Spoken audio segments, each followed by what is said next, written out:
Chapter 3 The 1,001 Bottles So it was that on the 29th day of February, at the beginning of the thaw, this singular person fell out of infinity and into Iping village. Next day his luggage arrived through the slush, and very remarkable luggage it was. There were a couple of trunks indeed, such as a rational man might need, but in addition there were a box of books, big fat books, of which some were just in an incomprehensible handwriting, and a dozen or more crates, boxes and cases containing objects packed in straw, as it seemed to Hall, tugging with a casual curiosity at the straw, glass bottles. The stranger, muffled in hat, coat, gloves and wrapper, came out impatiently to meet Fearenside's cart, while Hall was having a word or so of gossip preparatory to helping bring them in. Out he came, not noticing Fearenside's dog, who was sniffing in a dilettante spirit at Hall's legs. "Come along with those boxes," he said. "I've been waiting long enough." And he came down the steps towards the tail of the cart as if to lay hands on the smaller crate. No sooner had Fearenside's dog caught sight of him, however, than it began to bristle and growl savagely, and when he rushed down the steps it gave an undecided hop, and then sprang straight at his hand. "Whoa!" cried Hall, jumping back, for he was no hero with dogs, and Fearenside howled, "Lie down," and snatched his whip. They saw the dog's teeth had slipped the hand, heard a kick, saw the dog execute a flanking jump and get home on the stranger's leg, and heard the rip of his trousering. Then the finer end of Fearenside's whip reached his property, and the dog, yelping with dismay, retreated under the wheels of the wagon. It was all the business of a swift half-minute. No one spoke. Every one shouted. The stranger glanced swiftly at his torn glove and at his leg, made as if he would stoop to the latter, then turned and rushed swiftly up the steps into the inn. They heard him go headlong across the passage and up the uncarpeted stairs to his bedroom. "You brute, you!" said Fearenside, climbing off the wagon with his whip in his hand, while the dog watched him through the wheel. "Come here," said Fearenside. "You better." Hall had stood gaping. "He was bit," said Hall. "I'd better go and see to un," and he trotted after the stranger. He met Mrs. Hall in the passage. "Carrier's dog," he said. "Bitten." He went straight upstairs, and the stranger's door being ajar, he pushed it open, and was entering without any ceremony, being of a naturally sympathetic turn of mind. The blind was down and the room dim. He caught a glimpse of a most singular thing, what seemed a handless arm waving towards him, and a face of 3 huge indeterminate spots on white, very like the face of a pale pansy. Then he was struck violently in the chest, hurled back, and the door slammed in his face and locked. It was so rapid that it gave him no time to observe. A waving of indecipherable shapes, a blow and a concussion. There he stood on the dark little landing, wondering what it might be that he had seen. A couple of minutes after, he rejoined the little group that had formed outside the coach and horses. There was Fearenside telling about it all over again for the second time. There was Mrs. Hall saying his dog didn't have no business to bite her guests. There was Huxter, the general dealer from over the road, interrogative. And Sandy Wadgers from the forge, judicial. Besides women and children, all of them saying fatuities. "Wouldn't it bite me, I knows. Doesn't Wright have such dargs? What he biting for, then?" And so forth. Mr. Hall, staring at them from the steps and listening, found it incredible that he had seen anything so very remarkable happen upstairs. Besides, his vocabulary was altogether too limited to express his impressions. "'E don't want no 'elp," he says. "Harry, we better be a taking of his luggage in." "You ought to have it cauterized at once," said Mr. Huxter, "'specially if it's at all inflamed." "I'd shoot, and that's what I'd do," said a lady in the group. Suddenly the dog began growling again. "Come along," cried an angry voice in the doorway, and there stood the muffled stranger with his collar turned up and his hat brim bent down. "The sooner you get those things in, the better I'll be pleased." It is stated by an anonymous bystander that his trousers and gloves had been changed. "Was you hurt, sir?" said Fearenside. "I'm rare sorry the darg—" "Not a bit," said the stranger. "Never broke the skin. Hurry up with those things." He then swore to himself, so Mr. Hall asserts. Directly the first crate was, in accordance with his directions, carried into the parlour, the stranger flung himself upon it with extraordinary eagerness, and began to unpack it, scattering the straw with an utter disregard of Mrs. Hall's carpet. And from it he began to produce bottles: little fat bottles containing powders, small and slender bottles containing coloured and white fluids, fluted blue bottles labelled poison, bottles with round bodies and slender necks, large green glass bottles, large white glass bottles, bottles with glass stoppers and frosted labels, bottles with fine corks, bottles with bungs, bottles with wooden caps, wine bottles, salad oil bottles, putting them in rows on the chiffonnier, on the mantel, on the table under the window, round the floor, on the bookshelf, everywhere. The chemist's shop in Bramblehurst could not boast half so many. Quite a sight it was. Crate after crate yielded bottles, until all 6 were empty and the table high with straw. The only things that came out of these crates besides the bottles were a number of test tubes and a carefully packed balance. And directly the crates were unpacked, the stranger went to the window and set to work, not troubling in the least about the litter of straw, the fire which had gone out, the box of books outside, nor for the trunks and other luggage that had gone upstairs. When Mrs. Hall took his dinner in to him, he was already so absorbed in his work, pouring little drops out of the bottles into test tubes, that he did not hear her until she had swept away the bulk of the straw and put the tray on the table, with some little emphasis perhaps, seeing the state that the floor was in. Then he half turned his head and immediately turned it away again. But she saw he had removed his glasses. They were beside him on the table, and it seemed to her that his eye sockets were extraordinarily hollow. He put on his spectacles again, and then turned and faced her. She was about to complain of the straw on the floor when he anticipated her.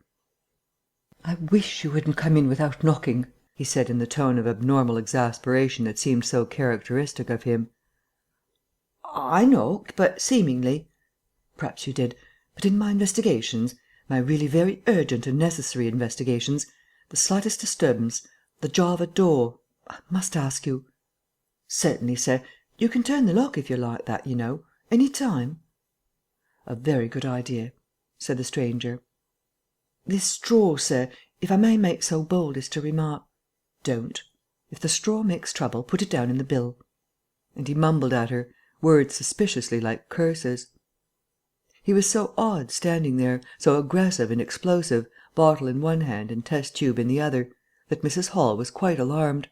But she was a resolute woman. "In which case, I should like to know, sir, what you consider—" "A shilling. Put down a shilling. Surely a shilling's enough." "So be it," said Mrs. Hall, taking up the tablecloth and beginning to spread it over the table. "If you're satisfied, of course." He turned and sat down, with his coat collar toward her. All the afternoon he worked with the door locked and, as Mrs. Hall testifies, for the most part in silence. But once there was a concussion and a sound of bottles ringing together, as though the table had been hit, and the smash of a bottle flung violently down, and then a rapid pacing athwart the room. Fearing something was the matter, she went to the door and listened, not caring to knock. "I can't go on," he was raving. "I can't go on. 300,000, 400,000, the huge multitude. Cheated. All my life it may take me. Patience, patience indeed. Fool, fool." There was a noise of hobnails on the bricks in the bar, and Mrs. Hall had very reluctantly to leave the rest of his soliloquy. When she returned the room was silent again, save for the faint crepitation of his chair and the occasional clink of a bottle. It was all over. The stranger had resumed work. When she took in his tea, she saw broken glass in the corner of the room under the concave mirror, and a golden stain that had been carelessly wiped. She called attention to it. "Put it down in the bill," snapped her visitor. "For God's sake, don't worry me. If there's damage done, put it down in the bill." And he went on ticking a list in the exercise book before him. "I'll tell you something," said Fearenside, mysteriously. It was late in the afternoon, and they were in the little beer shop of Iping Hanger. "Well?" said Teddy Henfrey. "This chap you're speaking of, what my dog bit. Well, he's black. Leastways, his legs are. I seed through the tear of his trousers and the tear of his glove. You'd have expected a sort of pinky to show, wouldn't you? Well, there wasn't none. Just blackness. I tell you, he's as black as my hat." "My sakes!" said Henfrey. "It's a rummy case altogether. Why, his nose is as pink as paint." "That's true," said Fearenside. "I knows that. And I tell you what I'm thinking. That man's a piebald, Teddy. Black here and white there, in patches, and he's ashamed of it. He's a kind of half-breed, and the colours come off patchy instead of mixing. I've heard of such things before, and it's the common way with horses, as any one can see." Chapter 4. Mr. Cuss interviews the stranger. I have told the circumstances of the stranger's arrival in Iping with a certain fulness of detail, in order that the curious impression he created may be understood by the reader. But excepting two odd incidents, the circumstances of his stay until the extraordinary day of the club festival may be passed over very cursorily. There were a number of skirmishes with Mrs. Hall on matters of domestic discipline, but in every case until late April, when the first signs of penury began, he overrode her by the easy expedient of an extra payment. Hall did not like him, and whenever he dared he talked of the advisability of getting rid of him. But he showed his dislike chiefly by concealing it ostentatiously, and avoiding his visitor as much as possible. "Wait till the summer," said Mrs. Hall sagely, "when the artists are beginning to come. Then we'll see. He may be a bit overbearing, but bills settled punctual is bills settled punctual, whatever you'd like to say." The stranger did not go to church, and indeed made no difference between Sunday and the irreligious days, even in costume. He worked, as Mrs. Hall thought, very fitfully. Some days he would come down early and be continuously busy. On others he would rise late, pace his room, fretting audibly for hours together, smoke, sleep in the armchair by the fire. Communication with the world beyond the village he had none. His temper continued very uncertain. For the most part, his manner was that of a man suffering under almost unendurable provocation, and once or twice things were snapped, torn, crushed, or broken in spasmodic gusts of violence. He seemed under a chronic irritation of the greatest intensity. His habit of talking to himself in a low voice grew steadily upon him, but though Mrs. Hall listened conscientiously, she could make neither head nor tail of what she heard. He rarely went abroad by daylight, but at twilight he would go out muffled up invisibly, whether the weather were cold or not, and he chose the loneliest paths and those most overshadowed by trees and banks. His goggling spectacles and ghastly bandaged face under the penthouse of his hat came with a disagreeable suddenness out of the darkness upon one or two home-going labourers, and Teddy Henfrey, tumbling out of the Scarlet Coat one night at 9:30, was scared shamefully by the stranger's skull-like head (he was walking hat in hand) lit by the sudden light of the opened inn door. Such children as saw him at nightfall dreamt of bogies, and it seemed doubtful whether he disliked boys more than they disliked him, or the reverse; but there was certainly a vivid enough dislike on either side. It was inevitable that a person of so remarkable an appearance and bearing should form a frequent topic in such a village as Iping. Opinion was greatly divided about his occupation. Mrs. Hall was sensitive on the point. When questioned, she explained very carefully that he was an experimental investigator, going gingerly over the syllables as one who dreads pitfalls. When asked what an experimental investigator was, she would say with a touch of superiority that most educated people knew such things as that, and would thus explain that he "discovered things." Her visitor had had an accident, she said, which temporarily discoloured his face and hands, and being of a sensitive disposition, he was averse to any public notice of the fact. Out of her hearing, there was a view largely entertained that he was a criminal trying to escape from justice by wrapping himself up so as to conceal himself altogether from the eye of the police. This idea sprang from the brain of Mr. Teddy Henfrey. No crime of any magnitude dating from the middle or end of February was known to have occurred. Elaborated in the imagination of Mr. Gould, the probationary assistant in the National School, this theory took the form that the stranger was an anarchist in disguise, preparing explosives, and he resolved to undertake such detective operations as his time permitted. These consisted for the most part in looking very hard at the stranger whenever they met, or in asking people who had never seen the stranger leading questions about him. But he detected nothing. Another school of opinion followed Mr. Fearenside, and either accepted the piebald view or some modification of it; as for instance Silence Durgan, who was heard to assert that if he chooses to show himself at fairs he'd make his fortune in no time, and being a bit of a theologian, compared the stranger to the man with the one talent. Yet another view explained the entire matter by regarding the stranger as a harmless lunatic. That had the advantage of accounting for everything straight away. Between these main groups there were waverers and compromisers. Sussex folk have few superstitions, and it was only after the events of early April that the thought of the supernatural was first whispered in the village. Even then it was only credited among the women folk. But whatever they thought of him, people in Iping, on the whole, agreed in disliking him. His irritability, though it might have been comprehensible to an urban brain worker, was an amazing thing to these quiet Sussex villagers. The frantic gesticulations they surprised now and then, the headlong pace after nightfall that swept him upon them round quiet corners, the inhuman bludgeoning of all tentative advances of curiosity, the taste for twilight that led to the closing of doors, the pulling down of blinds, the extinction of candles and lamps. Who could agree with such goings-on? They drew aside as he passed down the village, and when he had gone by, young humourists would up with coat collars and down with hat brims, and go pacing nervously after him in imitation of his occult bearing. There was a song popular at that time called "The Bogey Man." Miss Stachel sang it at the schoolroom concert, in aid of the church lamps, and thereafter whenever one or two of the villagers were gathered together and the stranger appeared, a bar or so of this tune, more or less sharp or flat, was whistled in the midst of them. Also belated little children would call "Bogey Man" after him, and make off tremulously elated. Cuss, the general practitioner, was devoured by curiosity. The bandages excited his professional interest, the report of the 1,001 bottles aroused his jealous regard. All through April and May he coveted an opportunity of talking to the stranger, and at last, towards Whitsuntide, he could stand it no longer, but hit upon the subscription list for a village nurse as an excuse. He was surprised to find that Mr. Hall did not know his guest's name. "He give a name," said Mrs. Hall, an assertion which was quite unfounded, "but I didn't rightly hear it."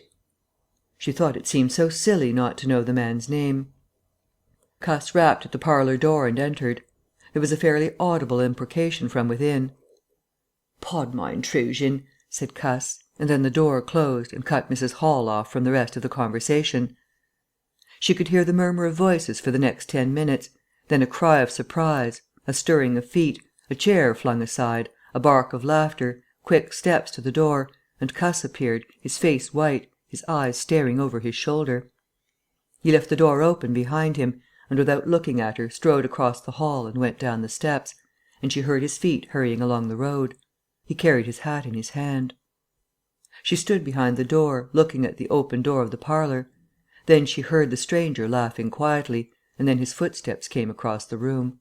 She could not see his face where she stood. The parlour door slammed, and the place was silent again. Cuss went straight up the village to Bunting, the vicar. "Am I mad?" Cuss began abruptly, as he entered the shabby little study. "Do I look like an insane person?" "What's happened?" said the vicar, putting the ammonite on the loose sheets of his forthcoming sermon. "That chap at the inn." "Well?" "Give me something to drink," said Cuss, and he sat down. When his nerves had been steadied by a glass of cheap sherry, the only drink the good vicar had available, he told him of the interview he had just had. "Went in," he gasped, "and began to demand a subscription for that nurse fund. He'd stuck his hands in his pockets as I came in, and he sat down lumpily in his chair. Sniffed. I told him I'd heard he took an interest in scientific things. He said yes. Sniffed again. Kept on sniffing all the time, evidently recently caught an infernal cold. No wonder wrapped up like that. I developed the nurse idea, and all the while kept my eyes open. Bottles, chemicals, everywhere. Balance, test tubes and stands, and a smell of evening primrose. Would he subscribe? Said he'd consider it. Asked him point blank, was he researching? Said he was. A long research. Got quite cross. A damnable long research, said he, blowing the cork out, so to speak. Oh, said I, and out came the grievance. The man was just on the boil, and my question boiled him over. He'd been given a prescription, most valuable prescription. What for he wouldn't say. Was it medical? Damn you, what are you fishing after? I apologised. Dignified sniff and cough. he resumed. He'd read it, 5 ingredients, put it down, turned his head, draught of air from window lifted the paper, swish, rustle. He was working in a room with an open fireplace, he said, saw a flicker, and there was the prescription burning and lifting chimneyward. Rushed towards it just as it whisked up the chimney. So, just at that point, to illustrate his story, out came his arm. Well, no hand, just an empty sleeve. Look, I thought, that's a deformity. Got a cork arm, I suppose, and has taken it off. Then I thought, there's something odd in that. What the devil keeps that sleeve up and open if there's nothing in it? There was nothing in it, I tell you. Nothing down it, right down to the joint. I could see right down it to the elbow, and there was a glimmer of light shining through a tear of the cloth. Good God, I said. Then he stopped, stared at me with those black goggles of his, and then at his sleeve. Well, that's all. He never said a word, just glared and put his sleeve back in his pocket quickly. I was saying, said he, that there was the prescription burning, wasn't I? Interrogative cough. How the devil, said I, can you move an empty sleeve like that? Empty sleeve? Yes, said I, an empty sleeve. It's an empty sleeve, is it? You saw it was an empty sleeve. He stood up right away. I stood up too. He came towards me in 3 very slow steps and stood quite close. Sniffed venomously. I didn't flinch, though I'm hanged if that bandaged knob of his and those blinkers aren't enough to unnerve anyone coming quietly up to you. You said it was an empty sleeve, he said. Certainly, I said. At staring and saying nothing, a barefaced man, unspectacled, starts scratch. Then very quietly he pulled his sleeve out of his pocket again and raised his arm towards me as though he would show it to me again. He did it very, very slowly. I looked at it. Seemed an age. Well, said I, clearing my throat, there's nothing in it. I had to say something. I was beginning to feel frightened. I could see right down it. He extended it straight towards me, slowly, slowly, just like that, until the cuff was 6 inches from my face. Queer thing to see an empty sleeve come at you like that. And then, well, something exactly like a finger and a thumb it felt, nipped my nose. Bunting began to laugh. There wasn't anything there, said Cuss, his voice running up into a shriek at the there. It's all very well for you to laugh, but I tell you I was so startled I hit his cuff hard and turned round and cut out of the room. I left him. Cuss stopped. There was no mistaking the sincerity of his panic. He turned round in a helpless way and took a second glass of the excellent Vicar's very inferior sherry. When I hit his cuff, said Cuss, I tell you it felt exactly like hitting an arm. And there wasn't an arm. There wasn't the ghost of an arm. Bunting thought it over. He looked suspiciously at Cuss. It's a most remarkable story, he said. He looked very wise and grave indeed. It's really, said Mr. Bunting with judicial emphasis, a most remarkable story. End of chapters 3 and 4.